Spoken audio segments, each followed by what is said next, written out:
Another superhero movie from Marvel? What's new? Well, quite a bit actually. This film is going to have an Asian superhero. It's going to have an Asian American director, an Asian American screenwriter.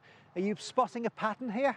We don't have enough representation. That's changing, or at least it is here. This will be an Asian affair. It's Marvel's first movie with an Asian lead. Shang Chi's the character. No word yet on who'll play him. I think they know we can't screw this one up. But destined Daniel Cretton will be directing. He's an Asian American. The screenplay by Chinese-American Dave Callahan. We're so long overdue for a movie like that because we're hungry to see ourselves. Because Hollywood's had a time of it. Oscars so white has been the claim. Movies so white, the problem for many.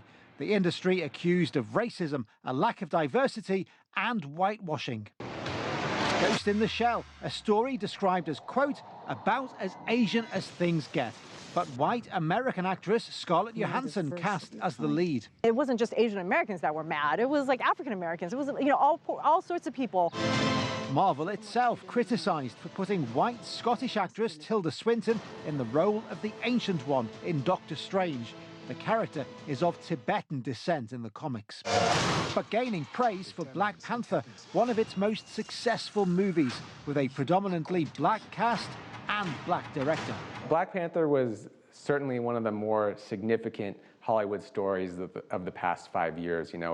It proved a lot of myths wrong. I think one of the main ones was the idea that movies with black casts don't play well overseas, and that is certainly proven wrong because Black Panther was a giant success overseas. Everyone wants to see themselves represented, and they want to see their friends represented accurately. And I think we're in a time where now people are no longer sitting back and willing to just kind of take stereotype representations. So they're very sensitive to that, and they want to see that. I think that seeing people of color behind the scenes is a higher guarantee that that will happen.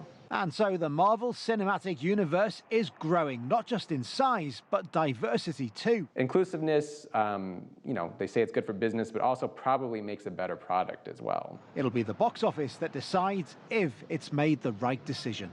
Lavelle, CGTN, Los Angeles.